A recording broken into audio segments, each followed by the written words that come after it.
Hoje, um gesto comum. No passado, uma revolução. As mulheres não tinham direito ao voto. A elas cabia apenas o papel de cuidar da família. A implementação dos direitos fundamentais, em geral, como é o direito à igualdade, ela sempre se faz de forma gradual. E a conquista pela igualdade de gênero também é um processo ainda em construção. As mulheres não podiam votar porque, como elas se dedicavam a atividades domésticas, como esposa, mãe e filha, elas não tinham capacidade para exercer atividade política.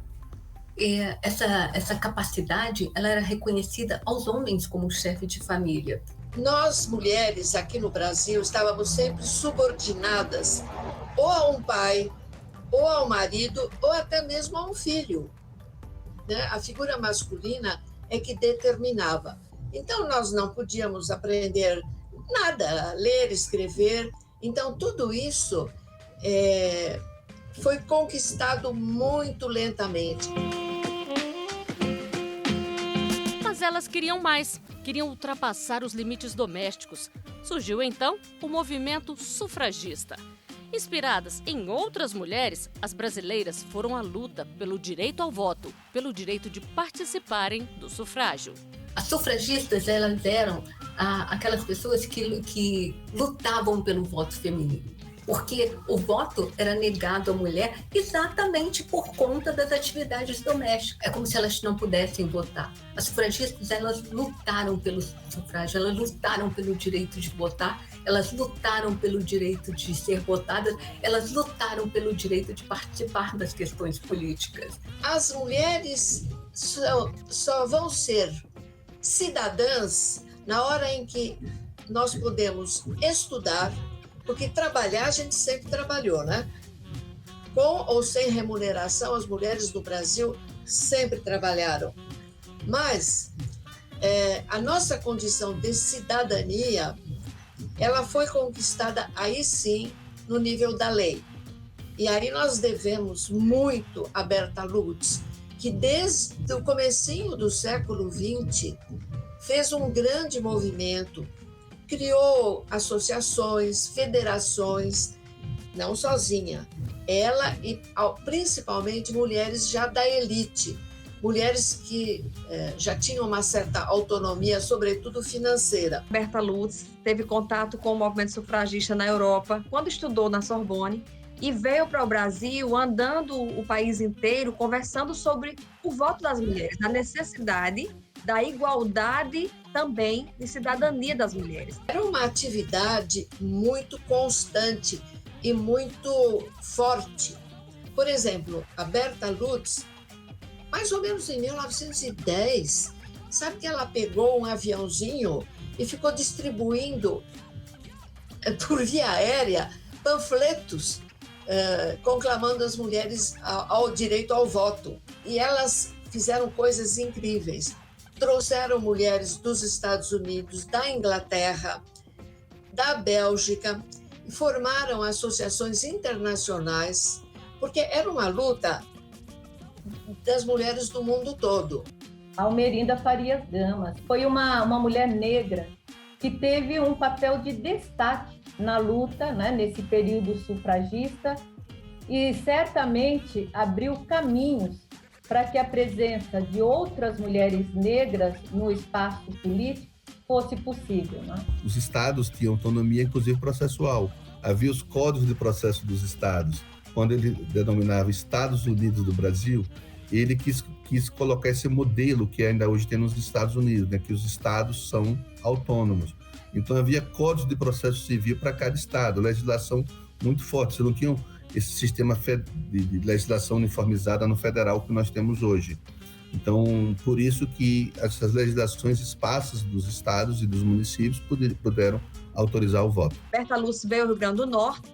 No Rio Grande do Norte, ela teve contato com o governador da época, que era Juvenal Lamartine, convenceu o Juvenal Lamartine a mudar a lei. A lei foi mudada em 1927, a Lei 660, que essa lei permitiu que as potiguares, as mulheres do Rio Grande do Norte, votassem nas eleições de 5 de abril de 1928. Foram 15 mulheres que votaram nessas eleições.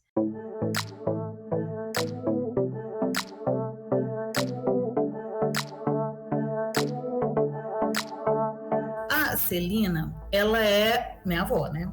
A Celina era uma mulher que a gente viu que ela era um pouco acima do tempo dela. Ela quis que a mulher votasse porque era através do voto que a mulher ia conseguir um pouco de liberdade, porque a mulher não estudava, não tinha direito a ir para a faculdade, o marido recebia o salário da mulher, né? Então ela tinha uma visão aberta, uma visão ampla. O Eliseu era um marido que acolhia essas ideias dela.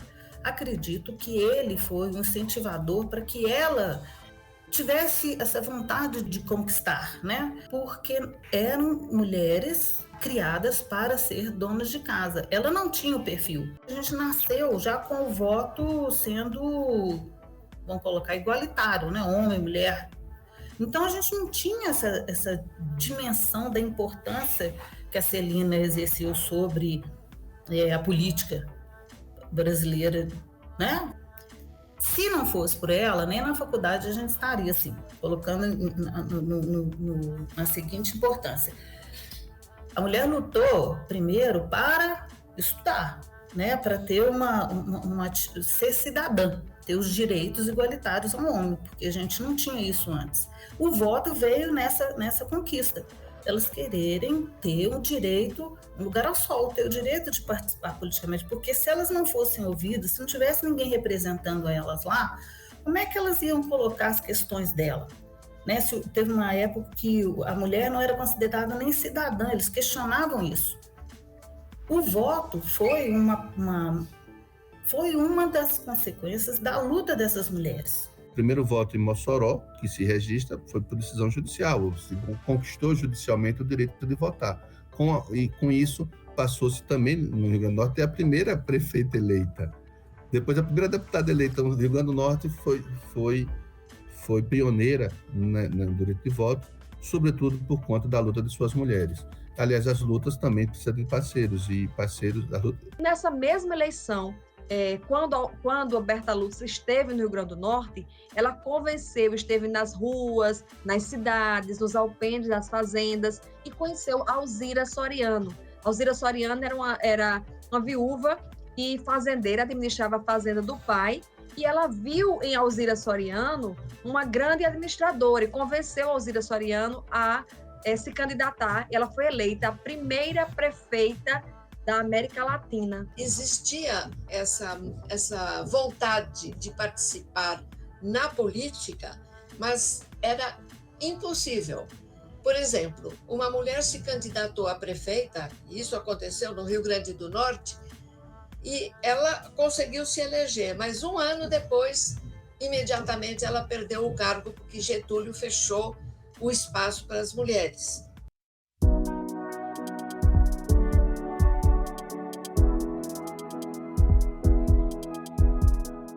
Eu costumo dizer que com o Código de 32 nasceram figuras, nasceram palavras que não existiam. Elas eram silenciadas na época. Foi com o Código de 32 que nasceu a eleitora. Não existia eleitora, existia eleitor. Foi com o Código de 32 que nasceu a candidata, que era uma figura que também não existia, só existia candidato. Então foi com o nosso código que nasceu a cidadã. E essas palavras, essas figuras que hoje são normalizadas entre nós, parece normal falar da cidadã, da candidata, da eleitora, nesse caminhar de 90 anos, eu acho que hoje precisamos lançar nossos olhares sobre outras palavras, sobre outros papéis que insistem em se concentrarem apenas na figura masculina. Nós, mulheres, eu acho que temos uma responsabilidade um pouco diferente. Por quê? Porque nós introduzimos no feminismo a igualdade. O que quer dizer isso? Igualdade de oportunidades. Isso não existia, foi o feminismo que trouxe essa possibilidade de que todos sejam iguais dentro das suas possibilidades. Esse respeito, os direitos humanos, foi o feminismo que difundiu Então, eu acho que o direito ao voto, principalmente o voto da mulher, ele traz uma outra dimensão. Quando a gente conquistou isso, veio junto com todo esse pacote o nosso direito de ser mulher, de poder mudar determinadas coisas, né? Teve a Lei Maria da Penha, teve o divórcio, a gente não podia ficar com os filhos, se o marido quisesse ficar com os filhos, ele ficar salarial, né? Salários igualitários, que hoje a gente ainda está aí nessa luta. Quantas mulheres fazem a mesma função e recebem menos? Não tem. Na política, quantas mulheres ainda querem, mas ainda não tem um lugar para elas?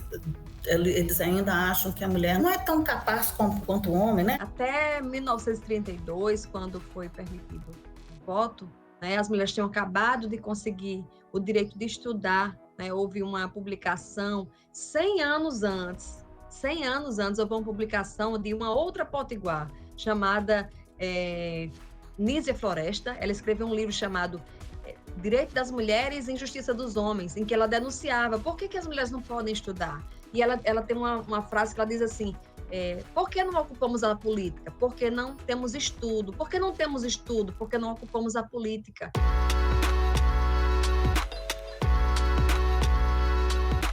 A eleição era sempre, na época do Império, era censitária. Quem tinha dinheiro votava, quem não tinha direito não votava. Mas votava as mulheres solteiras, as mulheres que tinham condições econômicas, mas as mulheres casadas não foram autorizadas a votar. O problema é que no regime jurídico de 32, a despeito da instituição da possibilidade do voto feminino, havia outros critérios de alistamento eleitoral, e um deles era a questão da alfabetização.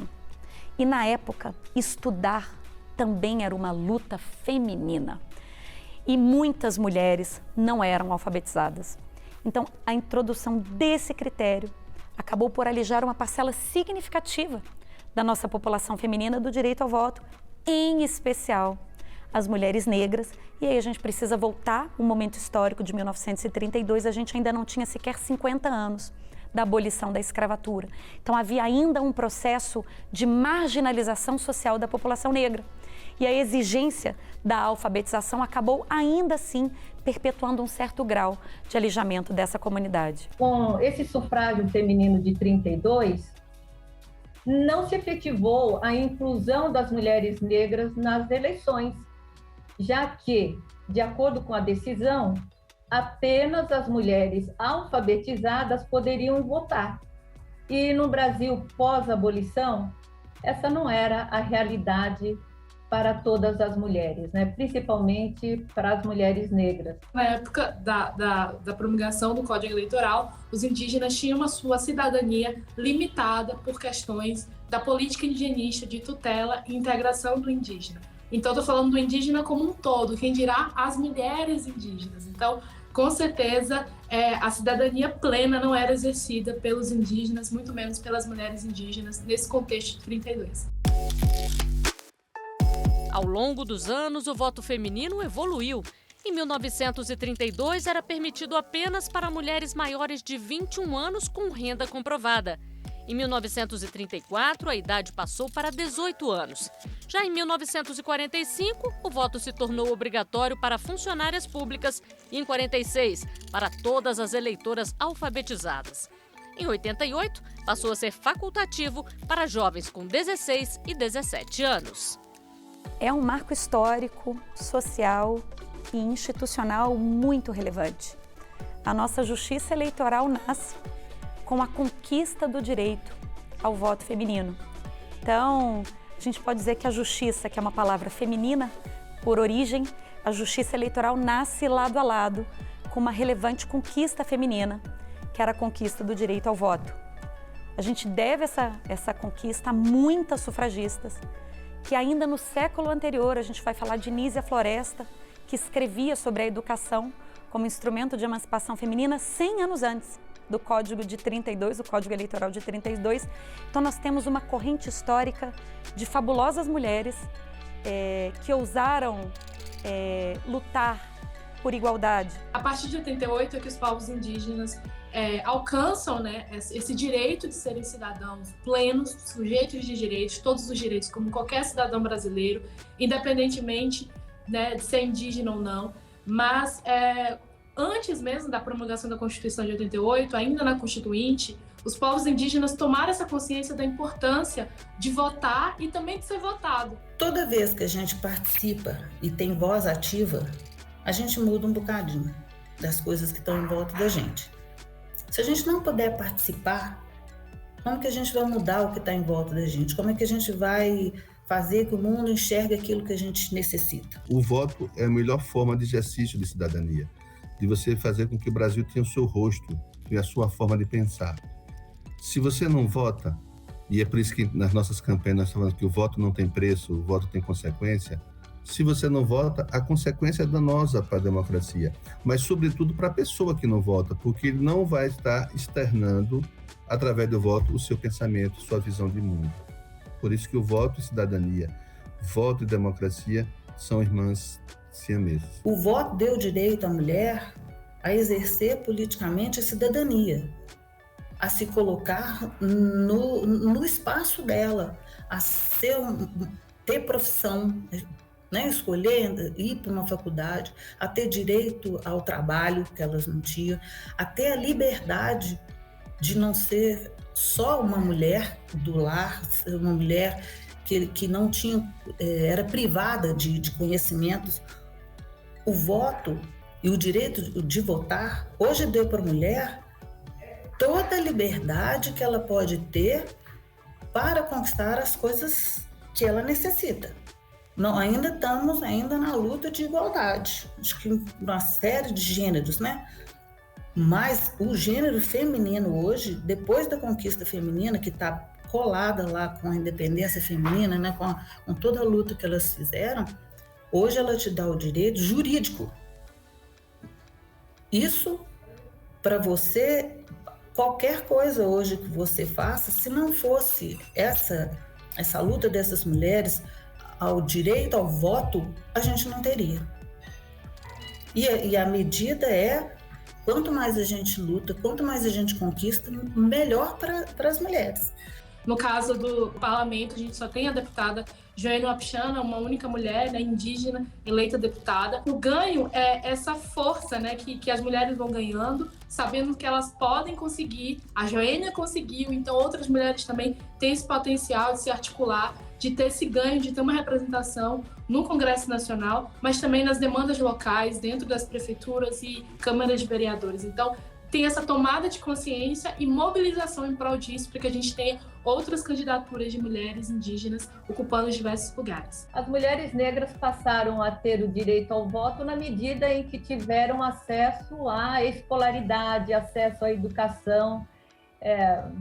Nesse sentido, eu costumo dizer que é um processo em andamento. Ainda hoje nós estamos querendo participar desse cenário político que não se limita apenas ao voto, mas também em ter mulheres negras para serem votadas, né? Então, a representatividade tanto é importante, né, para que as pessoas até se sintam mais motivadas e se reconheçam nessas candidatas, nesses candidatos negros. Eu fico muito feliz de trabalhar nas eleições, de ver as pessoas, de ter esse contato com as pessoas que estão lá, ver a postura das pessoas, que vai mudando aos pouquinhos, né, o interesse.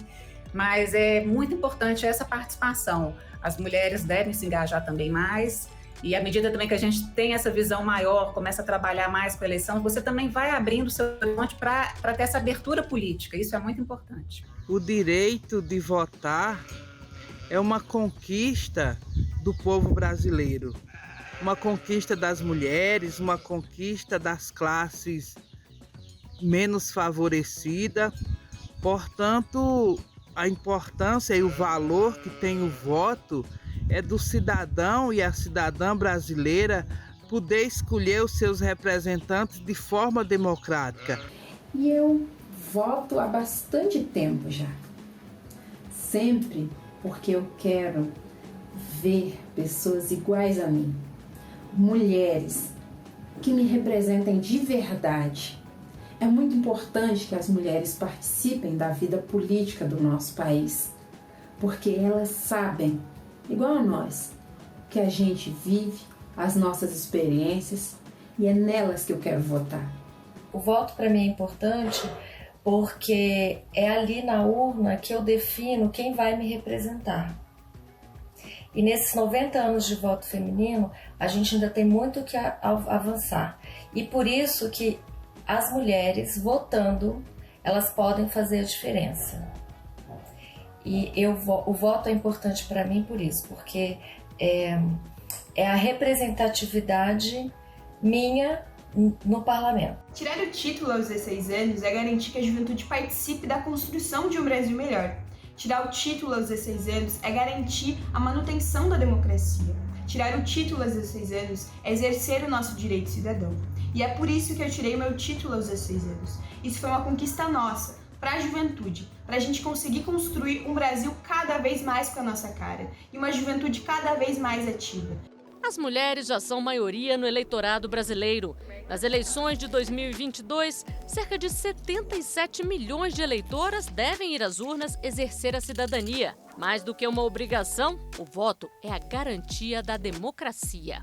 A condição de ser mulher, ela não nos faz ser inferior, né, à condição do outro gênero, de homens, né? Então, mulheres, elas podem votar, elas podem ser votadas, elas têm direito, né, de estar representando segmentos da sociedade que votam nela, mas também de nós, mulheres eleitoras, termos essa consciência de que nós também somos importantes para a escolha das pessoas que vão decidir o nosso futuro, né? Então, essa tomada de consciência nossa, como mulheres, é muito importante, porque a gente sabe que é determinante para o nosso presente, sobretudo para o nosso futuro.